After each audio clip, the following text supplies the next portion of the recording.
বন্ধুরা, শীতকাল আসতে না আসতে আমাদের মধ্যে অনেকেই রয়েছে যারা পা ফাটার মতো সমস্যায় ভুগে থাকে। যেমন দেখতেই পাচ্ছেন, আমার পা একদম ভয়ঙ্করভাবে ফেটে গেছিলো। এত ব্যথা হতো, হাঁটাচলা করতে অসুবিধা হতো। তারপরে বন্ধুরা, আমি একটা রেমেডি অ্যাপ্লাই করি। সেই রেমেডিটা অ্যাপ্লাই করার সাথে সাথেই রাতারাতি আমার পা একদম বাচ্চাদের মতো সফট, নরম, তুলতুলে হয়ে গেছে। যেই রেমেডিটি ইউজ করে আমি এত ভালো রেজাল্ট পেয়েছি, আজকে সেই রেমেডিটি আপনাদের সাথে শেয়ার করব। প্রত্যেকেই ভালো রেজাল্ট পাবেন, আর এই রেমেডিটি মহিলা পুরুষ প্রত্যেকেই ইউজ করতে পারেন। তো চলুন ভিডিওটি শুরু করা যাক। তো বন্ধুরা, এই রেমেডিটি তৈরি করার জন্য প্রথমেই আমাদের নিয়ে নিতে হবে সর্ষের তেল। এখানে 1 চামচ মতো সর্ষের তেল নিচ্ছি।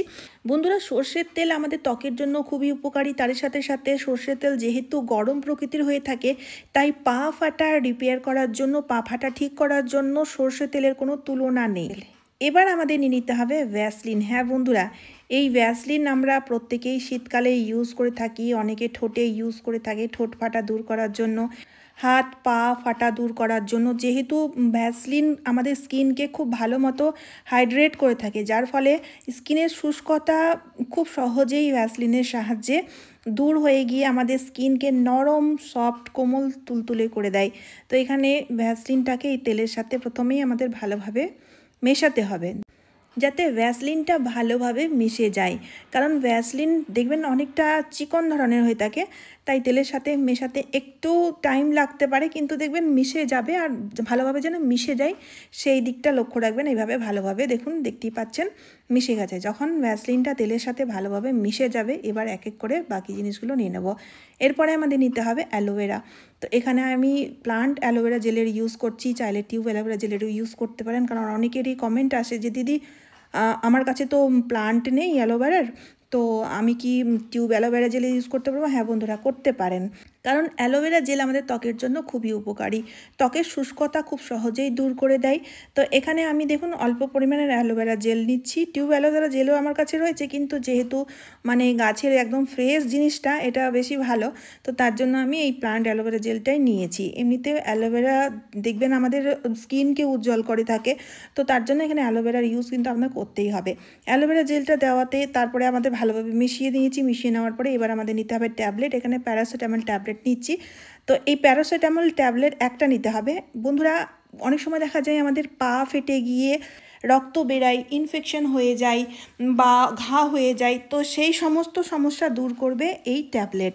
তো এখানে বন্ধুরা, ট্যাবলেট আমরা কি করব, গুঁড়ো করে ইউজ করব, তাই আমি ট্যাবলেটটাকে গুঁড়ো করে নিচ্ছি। খুব সহজেই গুঁড়ো হয়ে যাবে। আর এমনিতে ট্যাবলেট গুঁড়ো করার পরেও দেখবেন ট্যাবলেটের বেশ ছোটো ছোটো কণাগুলো থাকে, সেগুলো না খুব সুন্দর মতো স্ক্রাবারের কাজ করে থাকবে, যার ফলে কী হবে, আমাদের যেই পা ফাটার ডেড সেলগুলো থাকবে, মরা চামড়াগুলো থাকবে, সেগুলো পরিষ্কার হয়ে যাবে।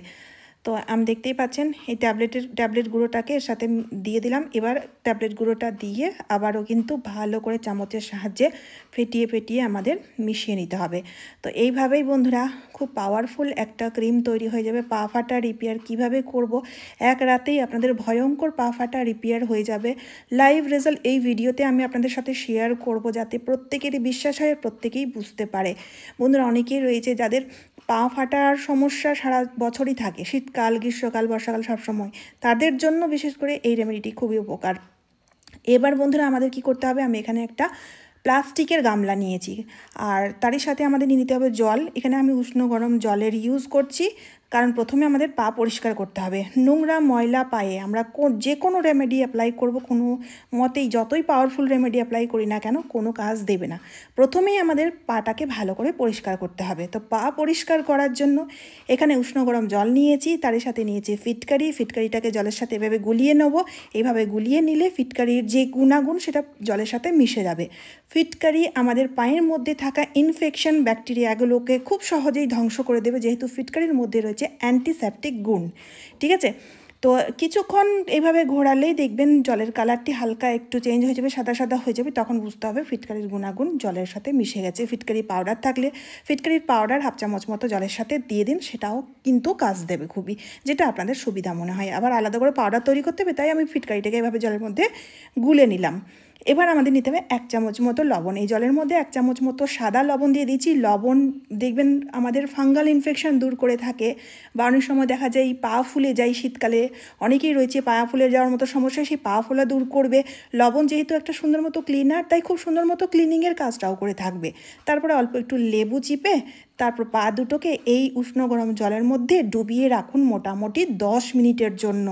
এতে দেখবেন বন্ধুরা আপনাদের সারাদিনের ক্লান্তি দূর হয়ে যাবে। আর তারই সাথে সাথে পা ফাটার যে মরা চামড়া সেইগুলো সফট হয়ে যাবে। পায়ের মধ্যে কোনো রকম কোনো ইনফেকশন থাকলে সেই ব্যাকটেরিয়াগুলো ধ্বংস হবে, বা পা ফোলার মতো সমস্যায় ভুগছেন সেটাও দূর হয়ে যাবে। অনেক রকম উপকার পাবো আমরা যদি এই রকম উষ্ণ গরম জলের ইউজ যদি আমরা করতে পারি। দেখবেন খুবই আরাম পাবেন, বিশেষ করে রাত্রেবেলায় যদি করতে পারেন তাহলে ঘুমও ভালো হবে আপনাদের।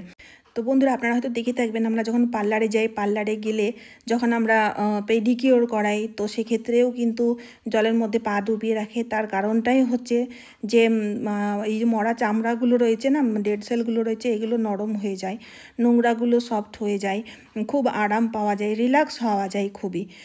এবার আমাদের যে কোনো স্ক্রাবার নিয়ে স্ক্রাব করতে হবে। আমার কাছে এরকম নেট ছিল, অনেকের কাছে স্টোন থাকে, ঝাঁঝালো ইট থাকে, যাই থাকুক না, যেটা দিয়ে আপনারা পা ঘষেন মেনলি সেটা দিয়ে ভালোভাবে ঘষে ফেলুন। এতে মরা চামড়াগুলো উঠে যাবে, নোংরাগুলোও পরিষ্কার হয়ে যাবে। এইভাবে পরিষ্কার করলেই দেখবেন 70% আপনাদের পা ফাটা পরিষ্কার হয়ে যাবে। তারপরে আবারও আমি কিন্তু জল দিয়ে ভালো করে পাটাকে ধুয়ে নিয়েছি। ধুয়ে নেওয়ার পরে মুছে নিলাম টাওয়েল দিয়ে, দেখতেই পেলেন পাটাকে মুছে নিয়েছি। মুছে নেওয়াতে দেখতে পাচ্ছেন বন্ধুরা পা ফাটা কতটা রিপেয়ার হয়েছে, কিন্তু এখনও কিন্তু ফাটা রয়েছে। তো এই ফাটাগুলোকে রিপেয়ার করার জন্য এখানে এই যে মিশ্রণটি তৈরি করেছি। আবার অনেকেই রয়েছে যাদের প্রচুর পা ফেটে যায়, তো সেক্ষেত্রে তাদের তো অ্যাপ্লাই করতেই হবে, তার সাথে সাথে আমিও অ্যাপ্লাই করছি। আর সকালবেলায় উঠে আমি আপনাদের দেখাবো কতটা দুর্দান্ত রেজাল্ট পাওয়া যায়, একটা দাগ থাকবে না গোড়ালির মধ্যে। তো এখানে এই মিশ্রণটি গোড়ালি সমেত পুরো পায়ের তলায়, পায়ের ওপরে সব জায়গায় ভালো করে লাগিয়ে নেব। এতে বন্ধুরা ট্যানিং রিমুভ হয়ে যায়। অনেক সময় দেখা যায় আমাদের ট্যান পড়ে যায়, অনেকে চপ্পলের দাগ হয়ে যায় পায়ের পাতাতে, তো সেক্ষেত্রে সেগুলো পরিষ্কার হয়ে যাবে, বা দাগ ছোপ থাকলেও পরিষ্কার হয়ে যাবে। পা ফাটা রিপেয়ার হওয়ার সাথে সাথে আপনাদের পা এত সুন্দর হয়ে যাবে না, নিজেরাই আপনারা বিশ্বাস করতে পারবেন না। আপনারা ভাববেন এতদিন আমরা পার্লারে গিয়ে কেন পেডিকিওর করাতাম। একবার ট্রাই করে দেখবেন, খুব ভালো দুর্দান্ত রেজাল্ট পাবেন। ঠিক আছে, তো এখানে দেখুন মিশ্রণটি লাগানোর পরে পলিথিন দিয়ে আমাদের পা দুটোকে বেঁধে দিতে হবে। এর কারণটা হচ্ছে এই মিশ্রণটি লাগিয়ে আমাদের সারা রাত্রির জন্য রেখে দিতে হবে। সারা রাত্রি না রাখলে কোনো রকম ভালো কাজ দেবে না। তো তার জন্য আপনার বেডশিট, আপনার বিছানা যাতে নষ্ট না হয়ে যায়, বা এই মিশ্রণটি যাতে বিছানায় না লেগে যায়, তার জন্য পলিথিন বেঁধে দিচ্ছি। পলিথিন বেঁধে দেওয়ার পর যেহেতু যদি শীতকালে অ্যাপ্লাই করছেন, তো সেক্ষেত্রে মোজা তো পরতেই হবে, কারণ শীতকালে পা এমনিতে আমাদের শোয়ার সময় ঠান্ডা হয়ে যায়, এতে ঘুম আসে না। তো তার জন্য মোজা পরার আগে পলিথিনটা পরে নেবেন। এতে কি হবে, সরাসরি যদি মোজা পরতে যান তাহলে কি হবে, মিশ্রণটি মোজার মধ্যে লেগে যায়। যেহেতু মোজার ফ্যাব্রিকটা কটনের বা লাইলনের হয়ে থাকে, তো তার জন্য যাতে মোজার মধ্যে মিশ্রণটি লেগে না যায়, গোড়ালির মধ্যে পায়ের মধ্যে লেগে ভালো বার করতে পারে, তার জন্য পলিথিন বেঁধে নেবেন। পলিথিনের ওপরে মোজা পরে নিন। যদি গরমকালে অ্যাপ্লাই করছেন মোজা পরার দরকার নেই, শুধু পলিথিন দিয়ে পা দুটো বেঁধে দিলেই হবে। তারপর সারা রাত্রির জন্য রাখুন। সকালবেলায় উঠে অবশ্যই রেজাল্ট দেখাবো। সকালবেলায় উঠে দেখুন বন্ধুরা, আপনারা দেখতেই পাচ্ছেন আমার পা একদম সাদা দুধের মতো হয়ে গেছে, একটাও পায়ে দাগ নেই। যত পা ফাটা ছিল একদমই রিপেয়ার হয়ে গেছে। এক রাতেই এরকম রেজাল্ট পাওয়া গেছে। বিশ্বাস করুন বন্ধুরা, অবশ্যই ট্রাই করবেন, ট্রাই করে আমাকে ফিডব্যাক দেবেন। অবশ্যই আমি আপনাদের ফিডব্যাকের অপেক্ষায় থাকবো। তো চলুন আজকের মতো এই পর্যন্ত। আশা করছি এই টোটকাটি এই শীতকালে বিশেষ করে আপনাদের প্রত্যেকেরই খুব কাজে দেবে, তাই ভিডিওটি শেয়ার করতে ভুলবেন না। তার সাথে সাথে চ্যানেলটিকে সাবস্ক্রাইব করে অবশ্যই আমার পাশে থাকবেন।